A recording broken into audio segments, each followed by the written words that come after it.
ഈശോമിശിഹായിക്ക് സ്തുതിയായിരിക്കട്ടെ. വിശുദ്ധ യോഹന്നാൻ അറിയിച്ച സുവിശേഷം 10-ാം അധ്യായം 37-ാം വാക്യം.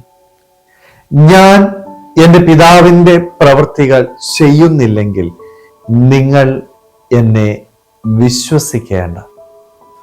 എത്രമാത്രം ഉറപ്പോടും അഭിമാനത്തോടും കൂടിയാണ് ഈശോ ഈ ഒരു കാര്യം പറയുക. ഞാൻ എൻ്റെ പിതാവിൻ്റെ പ്രവൃത്തികൾ ചെയ്യുന്നില്ലെങ്കിൽ നിങ്ങൾ ഒരിക്കലും എന്നെ വിശ്വസിക്കേണ്ട. കാരണം ഈശോയ്ക്ക് ഒരു ഉറപ്പുണ്ടായിരുന്നു, അല്ലെ? താൻ ചെയ്യുന്ന പ്രവൃത്തികൾ തൻ്റെ പിതാവായ ദൈവം തന്നെ ഏൽപ്പിച്ചതാണ്. ഞാൻ പറയുക മാത്രമല്ല, എൻ്റെ ജീവിതത്തില് എൻ്റെ പിതാവായ ദൈവം എന്നെ ഏൽപ്പിച്ചത് ചെയ്ത് കാണിച്ചു തരികയാണ്. വലിയൊരു ജീവിത സാക്ഷ്യമാണ് ഈശോ നമുക്ക് കാണിച്ചു തരിക, അല്ലെ? വാക്കുകളിലൂടെ മാത്രമല്ല, മറിച്ച് പ്രവൃത്തിയിലൂടെ ഈശോ പിതാവായ ദൈവത്തെ നമുക്ക് പങ്കുവെച്ചു തന്നു. തൻ്റെ പ്രവൃത്തികളാണ് സാക്ഷ്യമായിട്ട് കരുതേണ്ടത്. ഒരുപക്ഷെ നമ്മുടെയൊക്കെ ജീവിതത്തില് ഇന്ന് അഭിമാനത്തോടുകൂടി ഈ ഒരു കാര്യം പറയാനായിട്ട് പറ്റുന്നില്ല. ഒത്തിരിയേറെ കാര്യങ്ങൾ നമ്മൾ വാക്കുകൾ കൊണ്ട് പറയാറുണ്ട്. പക്ഷെ എൻ്റെ പ്രവൃത്തിയില് ഈശോയ്ക്ക് സാക്ഷ്യം വഹിക്കാനായിട്ട് എനിക്ക് സാധിക്കുന്നില്ല.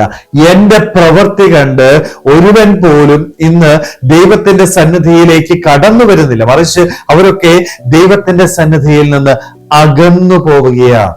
നല്ല മാതൃക പകരുന്നതിന് പകരം ദുർമാതൃക നൽകുന്ന വ്യക്തികളായിട്ട് നമ്മൾ മാറുകയാണ്. ജീവിതത്തിന്റെ വലിയൊരു പരാജയമാണ്. അതുകൊണ്ടാണ് ഈശോ ഈ വചനത്തിലൂടെ താൻ ചെയ്ത കാര്യങ്ങള് നമ്മളോട് പറയുക, അല്ലെ? ഈശോ ഈ ഭൂമിയിൽ വന്ന് ഓരോ കാര്യങ്ങൾ അവൻ പഠിപ്പിച്ചു. പഠിപ്പിക്കുക മാത്രമാണോ അവൻ ചെയ്തത്? അല്ല കേട്ടോ.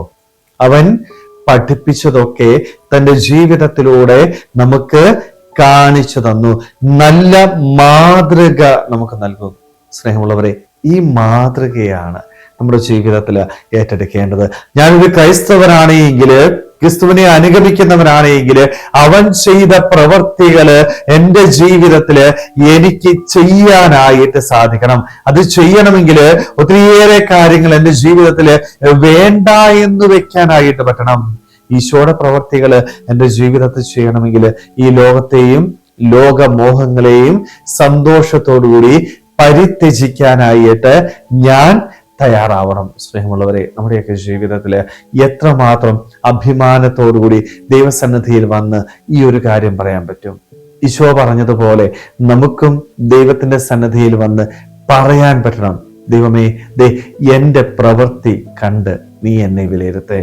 വാക്കുകളല്ല, പ്രവൃത്തിയിലൂടെ ഈശോയ്ക്ക് സാക്ഷ്യം വഹിക്കാനായിട്ട്, ഈ ലോകത്തിൽ നിന്നും ലോകമോഹങ്ങളിൽ നിന്നും അകന്ന് യഥാർത്ഥ ക്രൈസ്തവരായി ജീവിക്കുവാനായിട്ട് ക്രിസ്തു നമുക്ക് പകർന്നു തന്ന മാതൃക നമ്മുടെ ജീവിതത്തിൽ പ്രാവർത്തികമാക്കിക്കൊണ്ട് നമ്മുടെ പ്രവൃത്തിയിലൂടെ മറ്റുള്ളവരെ ദൈവസന്നിധിയിലേക്ക് നയിക്കാനായിട്ട് നമുക്ക് ഓരോരുത്തർക്കും ആത്മാർത്ഥമായിട്ട് ആഗ്രഹിക്കാൻ പരിശ്രമിക്കാം. ദൈവം നമ്മളെല്ലാവരെയും സമൃദ്ധമായിട്ട് അനുഗ്രഹിക്കട്ടെ.